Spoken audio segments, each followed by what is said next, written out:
Chapter 5 of The Science of Getting Rich by Wallace D. Wattles, and read to you by Catherine Damstetter.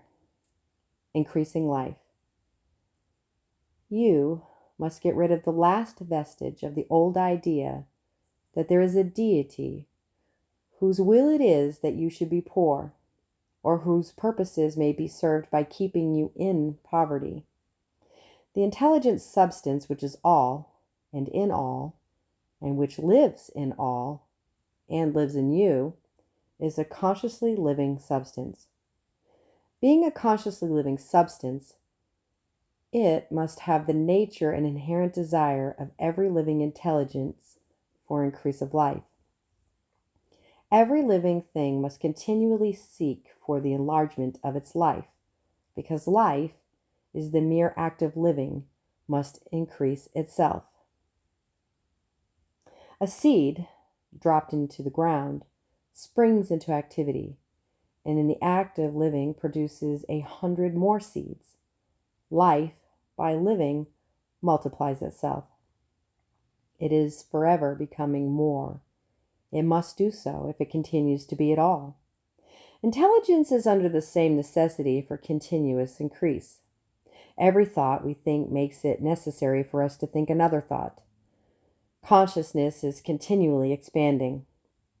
Every fact we learn leads us to the learning of another fact. Knowledge is continually increasing. Every talent we cultivate brings into the mind the desire to cultivate another talent. We are subject to the urge of life, seeking expression, which ever drives us on to know more, to do more, and to be more. In order to know more, do more, and be more, we must have more. We must have things to use, for we learn and do and become only by using things. We must get rich so that we can live more. The desire for riches is simply the capacity for larger life-seeking fulfillment. Every desire is the effort of an unexpressed possibility to come into action. It is power seeking to manifest which causes desire. That which makes you want more money is the same as that which makes the plant grow. It is life seeking fuller expression.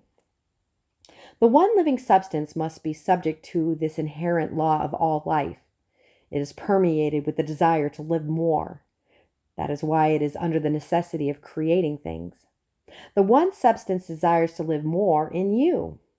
Hence it wants you to have all the things it is the desire of God that you should be rich. He wants you to get rich because he can express himself better through you if you have plenty of things to use in giving him expression. He can live more in you if you have unlimited command of the means of life. The universe desires you to have everything you want to have. It is essential, however, that your purpose should harmonize with the purpose that is in all. You must want real life, not mere pleasure of sensual gratification. Life is the performance of function, and the individual really only lives when he performs every function, physical, mental, and spiritual, of which he is capable, without any excess. You do not want to get rich in order to live swinishly for the gratification of animal desires. That is not life. But the performance of every physical function is a part of life, and no one lives completely who denies the impulses of the body a normal and healthful expression. You do not want to get rich solely to enjoy mental pleasures, to get knowledge, to gratify ambition, to outshine others, to be famous. All these are a legitimate part of life, but the man who lives for the pleasure of the intellect alone will only have a partial life, and he will never be satisfied with his lot. You do not want to get rich solely for the good of others, to lose yourself for the salvation of mankind, to express the joys of philanthropy and sacrifice. The joys of the soul are only part of life, and they are no better nor nobler than any other part. You want to get rich in order that you may eat, drink, and be merry when it is time to do so, and to do these things, in order that you may surround yourself with beautiful things, see distant lands, feed your mind, and develop your intellect, in order that you may love men and do kind things and be able to play a good part in helping the world to find truth. But remember that extreme altruism is no better and no nobler than extreme selfishness. Both are mistakes. Get rid of the idea that God wants you to sacrifice yourself for others, and that you can secure His favor by doing so. God requires nothing of the kind. What He wants is that you should make the most of yourself, for yourself, and for others. And you can help others more by making the most of yourself than in any other way. You can make the most of yourself only by getting rich. So it is right and praiseworthy that you should give your first and best thought to the work of acquiring wealth. Remember, however, that the desire of substance is for all, and its movements must be for more life to all. It cannot be made to work for less life to any, because it is equally in all seeking riches and life. Intelligent substance will make things for you, but it will not take things away from someone else and give them to you. You must get rid of the thought of competition. You are to create, not to compete for what is already created. You do not need to take anything away from anyone. You do not have to drive sharp bargains. You do not have to cheat or take advantage. You do not need to let any man work for you for less than he earns.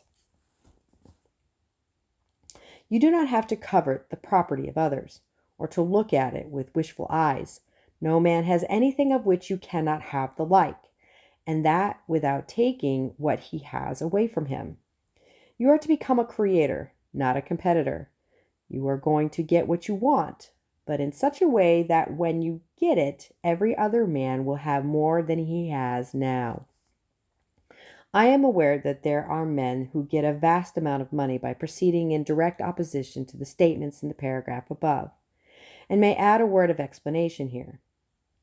Men of the plutocratic type who become very rich do so sometimes purely by their extraordinary ability on the plane of competition, and sometimes they unconsciously relate themselves to substance in its greater purposes and movements for the general racial upbuilding through industrial revolution. Rockefeller, Carnegie, Morgan have been the unconscious agents of the Supreme in the necessary work of systemizing and organizing productive industry. And in the end, their work will contribute immensely towards the increased life for all. Their day is nearly over. They have organized production and will soon be succeeded by the agents of the multitude, who will organize the machinery of distribution. The multimillionaires are like the monster reptiles of the prehistoric eras. They play a necessary part in the evolutionary process, but the same power which produced them will dispose of them. And it is well to bear in mind that they have never really been rich. A record of the private lives of most of this class will show that they have really been the most abject and wretched of the poor. Riches secured on the competitive plane are never satisfactory and permanent. They are yours today and another's tomorrow. Remember, if you are to become rich in a scientific and certain way, you must rise entirely out of the competitive thought. You must never think for a moment that the supply is limited. Just as soon as you begin to think that all the money is being cornered and controlled by bankers and others, and that you must exert yourself to get laws passed to stop this process, and so on, in that moment you drop into the competitive mind, and your power to cause creation is gone for the time being. And what is worse, you will probably arrest the creative movements you have already instituted. Know that there are countless millions of dollars worth of gold in the mountains of the earth not yet brought to light. And know that if there were not, more would be created from thinking substance to supply your needs.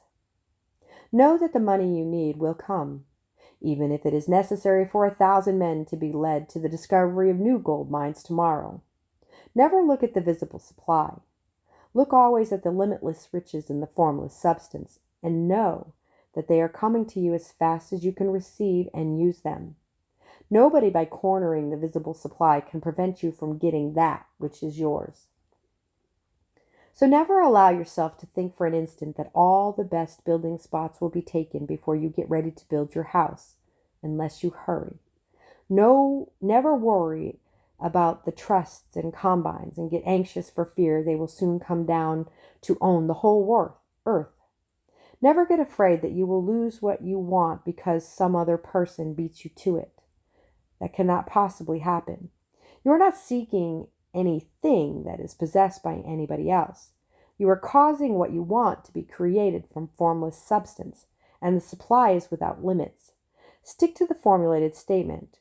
There is a thinking stuff from which all things are made, and which in its original state permeates, penetrates, and fills the inner space of the universe. A thought in this substance produces the thing that is imaged by the thought. Man can form things in his thought, and by impressing his thought upon formless substance, can cause the thing he thinks about to be created.